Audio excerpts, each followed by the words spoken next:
Hello guys, welcome to my YouTube channel. Chefbtee എന്നുള്ള പേരിൽ ഞാനൊരു YouTube ചാനൽ സ്റ്റാർട്ട് ചെയ്തിട്ടുണ്ട്. അപ്പം നിങ്ങളെല്ലാം സബ്സ്ക്രൈബ് ചെയ്യുക, ഇഷ്ടമായെങ്കിൽ ലൈക്ക് ചെയ്യുക, നല്ല ഇഷ്ടമായെങ്കിൽ അതിന് ഷെയർ ചെയ്യുക. ഞാനിന്ന് ഉണ്ടാക്കാൻ പോകുന്നത് വീട്ടമ്മമാർക്ക് വളരെ പെട്ടെന്ന് ഉണ്ടാക്കാൻ പറ്റുന്ന ഒരു കോക്ടെയിൽ സോസാണ്. അതിന് വേണ്ടിയിട്ടുള്ള ഇൻഗ്രീഡിയൻസ് എന്താണെന്ന് വെച്ചാൽ മയണൈസ് ബേസ്ഡ് ഒരു സോസാണ്. അത് നമുക്ക് സാൻഡ്വിച്ചിൻ്റെ കൂടെയും ഫ്രഞ്ച് ഫ്രൈസിൻ്റെ കൂടെയും സലാഡിൻ്റെ കൂടെയും കഴിക്കാൻ പറ്റുന്ന ഏറ്റവും വളരെ വേഗത്തിൽ ഉണ്ടാക്കാൻ വളരെ ചിലവുള്ളതായിട്ട് ഉണ്ടാക്കാൻ പറ്റുന്നതായിട്ടൊരു ഇൻഗ്രീഡിയൻ്റ് ആണ്. നമുക്ക് അതിലേക്ക് പോവാം. ഓൾറൈറ്റ്, മയണൈസ് സോസാണ്. മയണൈസ് സോസ്, ഈ മയണൈസ് സോസ് എങ്ങനെ ഉണ്ടാക്കുന്നതിനെ കുറിച്ചുള്ളൊരു വീഡിയോ ഞാൻ ഉടനെ തന്നെ പോസ്റ്റ് ചെയ്യുന്നതാണ്. ടൊമാറ്റോ സോസാണ്. പിന്നെ വേണ്ടുന്ന ഇൻഗ്രീഡിയൻറ്റ് ടബാസ്കോ സോസാണ്. പിന്നെ vinegar, pepper and salt. Alright, ആദ്യം ഒരു 3 സ്പൂൺ മയണൈസ് അതിലിടുക. ഓക്കെ, ഞാൻ 4 സ്പൂൺ ഇട്ടു, 3 സ്പൂൺ മതി. 3 സ്പൂൺ ടൊമാറ്റോ സോസ് ഒഴിക്കാം.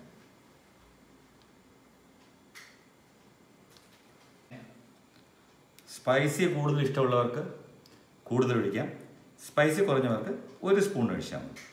ടബാസ്കോ സോസ് മാർക്കറ്റിൽ വളരെ സുലഭമായി ലഭിക്കുന്ന സാധനമാണ്. 1/2 സ്പൂൺ വിനീഗർ, പിന്നെ ആവശ്യത്തിന് പെപ്പർ, കുറച്ച് സോൾട്ട്. നമ്മൾ ചെറിയ വിസ്ക് മതി, ഇത് ചെറുതായിട്ട് ഉണ്ടാക്കാനല്ലേ. ഇതിനെ നന്നായിട്ട് മിക്സ് ചെയ്ത് പിടിപ്പിക്കുക.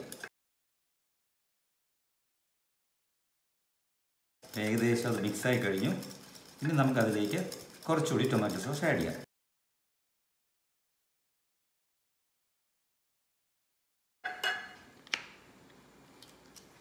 ഒരു 2 സ്പൂൺ ടൊമാറ്റോ സോസ് കൂടെ ആഡ് ചെയ്ത് നോക്കാം നമുക്ക്. അപ്പോൾ ഇതിൻ്റെ കളർ എങ്ങനെ വരുമെന്ന് നോക്കാം.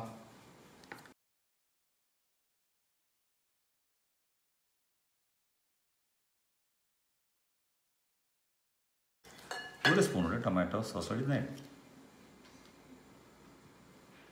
Just a bit more, yeah. So it gives more color and more tasty and more sweet.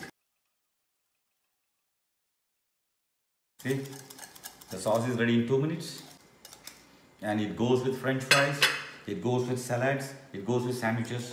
Okay, എന്തായാലും വളരെ പെട്ടെന്ന് ഉണ്ടാക്കാൻ പറ്റുന്ന ഒരു സാധനമാണ്. ഇതെല്ലാ വീട്ടിലും സുലഭമായിട്ടിരിക്കുന്ന സാധനമാണ്. ഇതൊന്നും ഇല്ലാത്ത ഒരു വീടുണ്ടാവില്ല. അപ്പോൾ നമുക്ക് വളരെ പെട്ടെന്ന് ഉണ്ടാക്കാം. അപ്പോൾ നമുക്കിത് ചെറിയ ബോളിലേക്ക് ട്രാൻസ്ഫർ ചെയ്യാം.